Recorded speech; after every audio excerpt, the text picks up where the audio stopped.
दोस्तों नमस्कार। जैसा कि आज हमारे यहाँ आई हैं मुक्ता दी, वो मेरी बहुत बेस्ट फ्रेंड हैं। हमने दीपावली भी इनके साथ मनाई थी और बाबा जी के साथ अपने एक्सपीरियंस शेयर करना चाहती है। बाबा जी को बहुत मानती है, बहुत।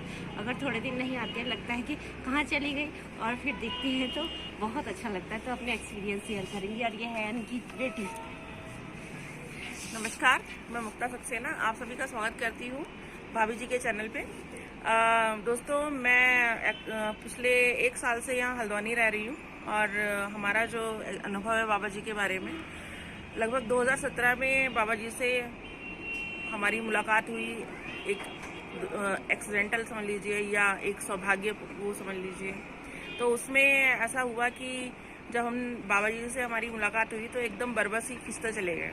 यहाँ पे मतलब महीने में 2-4 बार आना जाना होता रहता था। साल करीब 2020 में जब कोरोना आया तो ऐसा लगा कि कोई ऐसा सहारा होना चाहिए जो हमारी बातें सुने और समझे और हमको प्रोटेक्ट करे और हमें संभाले।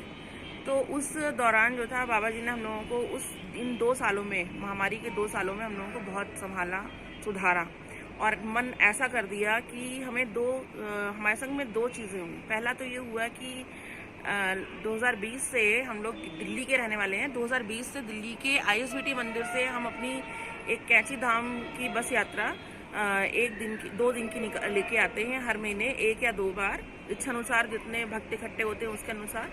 और दूसरा, उन्होंने पिछले साल जब हम लोग यहाँ के रेगुलर टूर कर रहे थे उस दौरान पिछले साल अचानक ही उन्होंने हमारा जो मन था वो कैंची धाम के आसपास रहने के लिए मोड़ दिया और हम लोग अपने पूरा बिना किसी उस तैयारी के बस बेसिक चीज़ें लेकर के आ गए यहाँ रहने के लिए।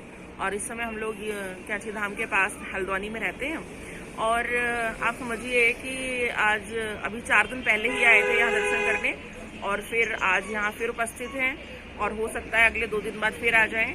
इस तरीके से हमारा मतलब कैंची का बुलावा लगता ही रहता है और हम इसके साथ साथ बस सेवा करते रहते हैं।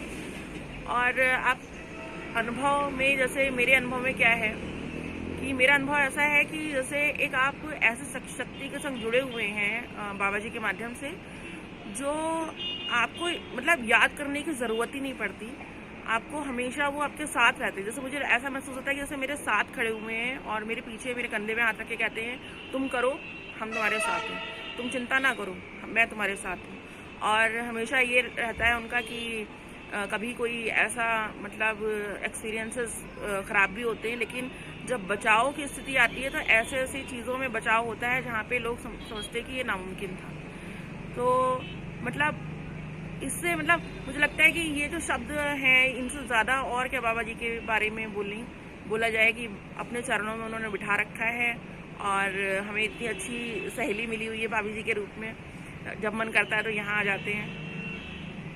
तो दोस्तों देखिए, मुक्ता जी ने कितना सुंदर एक्सपीरियंस बताया। इनको बाबा जी की जब याद आती है, नज़दीक में आ गई हैं, तब आ जाती है बाबा जी से और हमसे भी मिल जाती हैं। इसी बहाने वो इनके लिए हम हमेशा प्रार्थना करेंगे। तो दोस्तों अब मिलते हैं।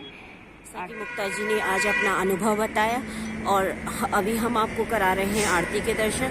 उन्होंने जैसा कि बताया कि बाबा हमेशा अपने चाहने वालों के और जो बाबा को माने उसके पीछे एक शक्ति के रूप में विद्यमान रहते हैं और कहते हैं कि चल तू कुछ ऐसा अच्छा काम कर और हूँ मैं तेरे साथ इस कार्य को पूरा करने के लिए मैं तेरे पीछे खड़ा हूँ।